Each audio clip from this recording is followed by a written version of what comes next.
So hello everyone, welcome back to another lecture series of our Reagent Chemistry course. So in our previous 8 lectures, we are already completed our nucleophilic reducing agent and as well as the electrophilic reducing agent. So from today onwards, we are starting with the solvated metal ion based reduction, and the pioneer of that particular reaction is Birch reaction. So let us understand the Birch reaction in details. So first of all, Birch reduction is an organic reduction of uh, 1,4-cyclohexadiene in liquid ammonia with sodium, lithium, and alcohol like ethanol or tert-butyrate. So basically, what happened that the initial starting product is benzene. Benzene 2,1,4-cyclohexadiene is formed.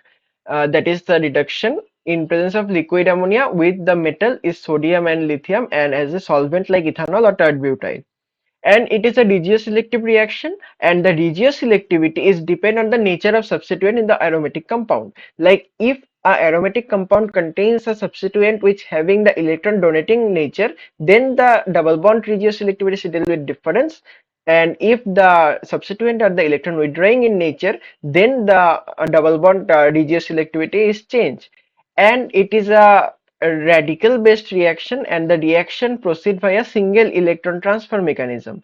That means the one electron has been transferred, and this particular electron have their own significance in the reaction mechanism pathway. So let us understand the what actually the reaction done.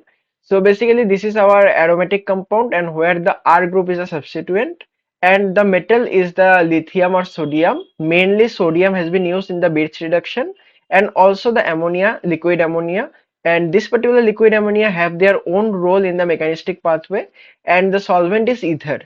Now here you can see that two different product is observed. Like when the R is electron donating group, then the double bond position is something like this. Whereas if the R is the electron withdrawing in nature, then what happened? The double bond position is something like this. Okay. So now let us understand the mechanistic pathway of the Birch reduction. So as I already discussed that liquid ammonia have their own significance in this particular Birch reduction. So the metal actually in the presence of liquid ammonia, it liberates one electron, and it become the M positive, and now this electron will go to do the further reduction. So what happened that this particular electron will attack here in the radical pathway to undergo a set mechanism. So what happened that here you can find that particular radical is here, and now here you got a negative charge. Okay, now what happened that this particular negative charge will abstract the proton from the solvent, that is ether, and it will make this. Now after generating this particular compound, now here you can find that there is another single electron is there. So the excess electron present in the reaction mixture will now attack here to make this particular negative charge. Now this particular negative charge will take or capture another particular hydrogen from the solvent, that is ether, to generate our this particular compound, and this is the mechanism of the Birch reduction, and this particular mechanism is called single electron transfer mechanism.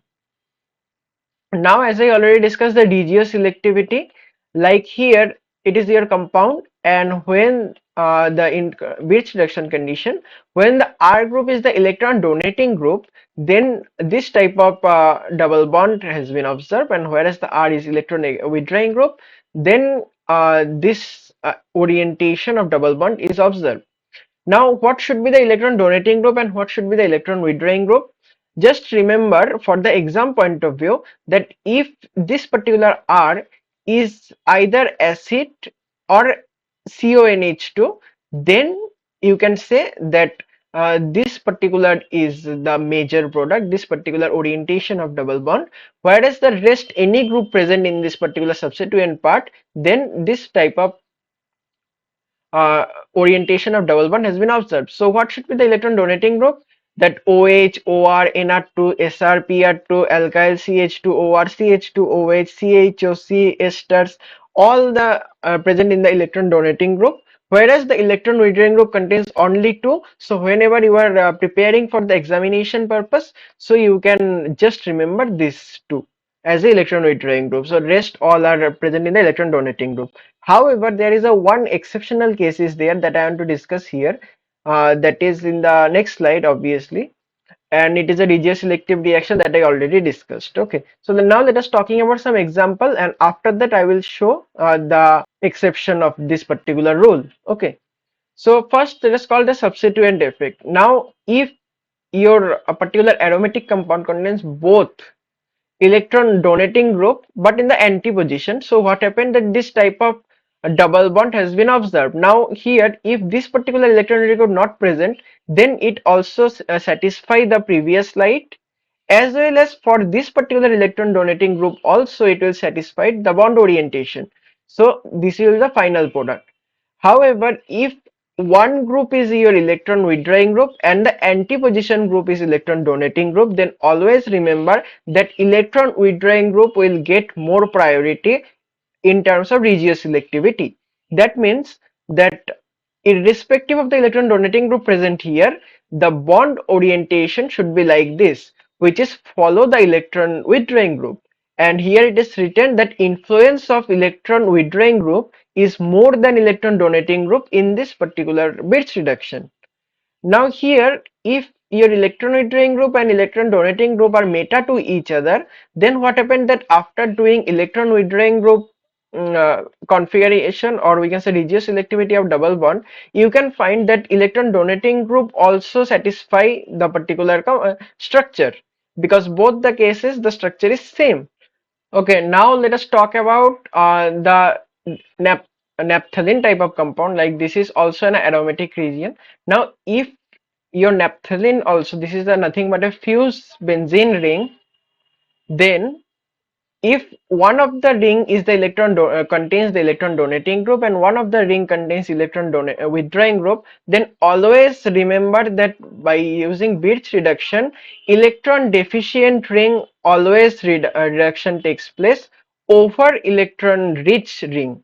So electron deficient ring will always go for reduction in Birch reduction. For example, see here that this particular ring is electron rich due to the plus I effect of this particular methyl. However, this particular ring will not get this type of benefit. That means if we compare these two rings, then we can found that only this particular ring is the electron deficient, and that's why after doing Birch reduction, only this ring will get reduction takes place, and this particular group or ring remain unaffected.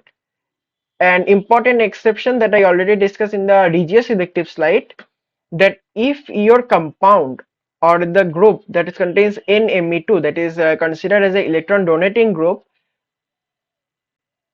Okay, so what happened that usually we are observing that this type of homologous double bond has been observed, the regioselectivity is something like this. However, for this particular example only, this particular transformation or isomerization happens very quickly.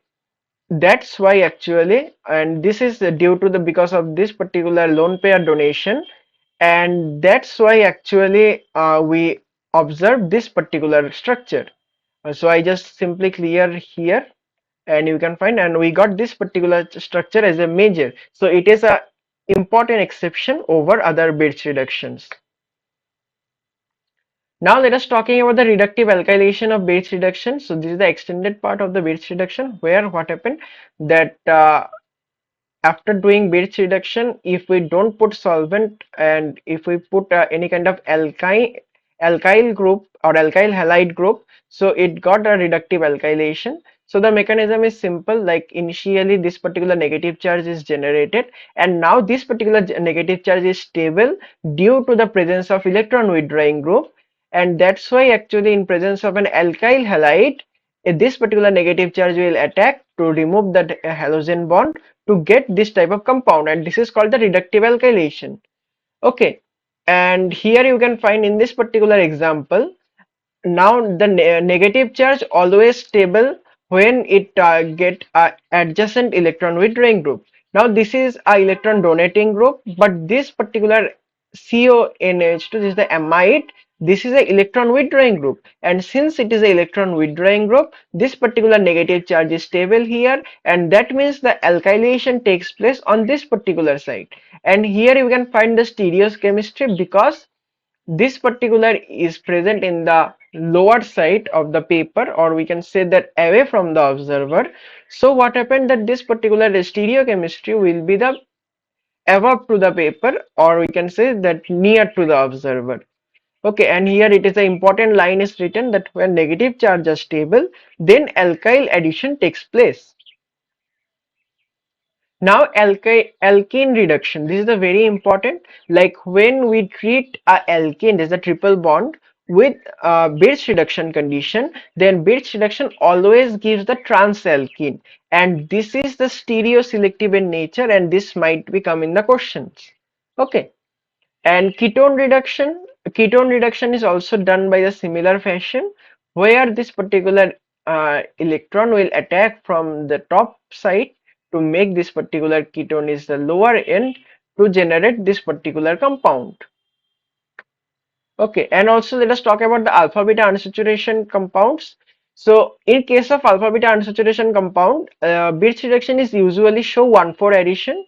So what happened that this particular electron that is generated from this particular Birch reduction condition, it will attack here, and this particular bond goes here and this goes here. And after that it also have the solvent, so that solvent will give this particular hydrogen. And here you can find that ETOPOCl. This particular reagent is actually used for the selective reduction of the ketone. Like this actually responsible to break the CO bond here. So what happened that after doing this particular thing, this particular first initially attach with the O, and then this particular bond cleaves apart in presence of Birch reduction condition, and we got this particular final product. Now there are certain examples, like here you can see that this is the same example, that is the break CO bond, and also if we get the norboryl system, then it also shows the Birch reduction and give the endo product. So with this we have to end this particular lecture. I hope that the Birch reduction is clear to you, and also I have started to give the questions, MCQs question in the community tab. So do check out the community tab, and we'll meet on the next lecture with our homogeneous hydrogenation part. So thank you for listening.